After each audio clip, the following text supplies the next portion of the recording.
Welcome to Classical China, the period of major economic, political, and cultural development all over China.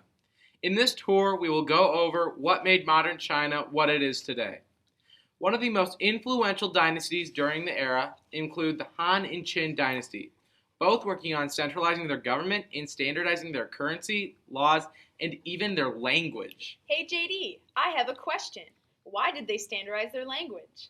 China was a very large and prosperous country at the time, and being so large, different dialects could be found all over the country, making it hard for people to understand what people were speaking.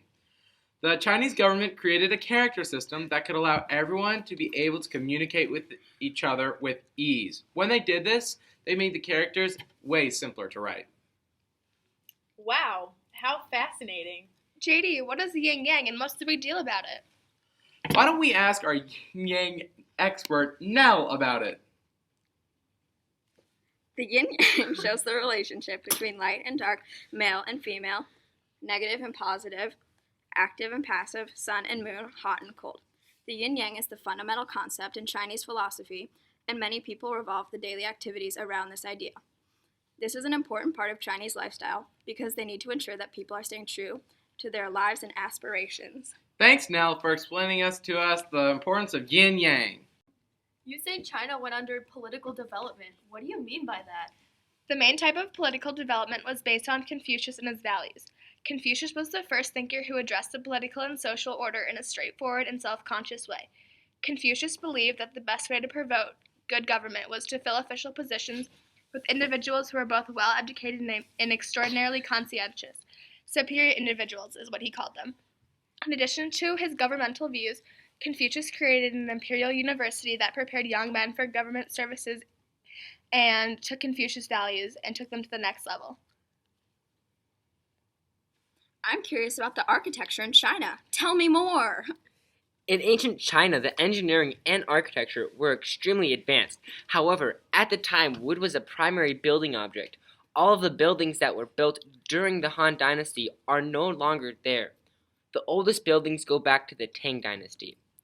The only remaining evidence of the Han wooden architecture is a collection of scattered ceramic roof tiles and art depicting them. However, Han Dynasty ruins made of brick, stone, and rammed earth remain intact. There has been over 10 Han-era underground tombs found, many of them featuring archways, vaulted chambers, and domed roofs. The use of brick vaults and domes in above-ground Han structures is, however, unknown. Han ships are the earliest depiction of ships to be steered using a rudder at the stern, in contrast to the simpler steering oar used for riverine transport, allowing them to sail on the high seas. However, the Chinese did not cease to use the steering oar after they developed the rudder. Whoa, so cool. What happened if people got sick? By trading and communicating with Eurasia, the Mongols spread the bubonic plague. China began to depopulate, therefore there were less laborers, meaning the Mongol regime was weakened. Medical concepts and practices were also important to the teachings of Buddhism. The Chinese ambassador Chang Qin spent time in Mesopotamia, Egypt, and Syria. He brought back a lot of information on drugs and other medical topics needed in classical China. The Qin and Han dynasties were provided for many advancements in clinical medicine. What does this have to do with the Silk Road? Well, Allie, good question. Classical China produced most of the world's paper, exporting it to many other civilizations. They did this using mainly the Silk Road. Flynn, why don't you tell us more about the production of paper and what they traded, as well as its effect on the Silk Road? Before the invention of paper, bones, turtle shells, and bamboo were the first writing utensils ever used.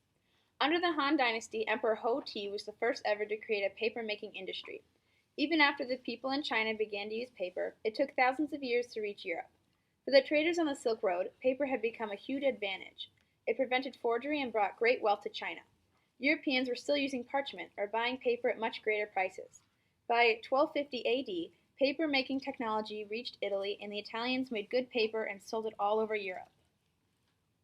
I hope you see the importance of classical China. This concludes our tour. I hope you have learned a lot and most importantly had fun. Thanks for listening and visit our website, china.gov.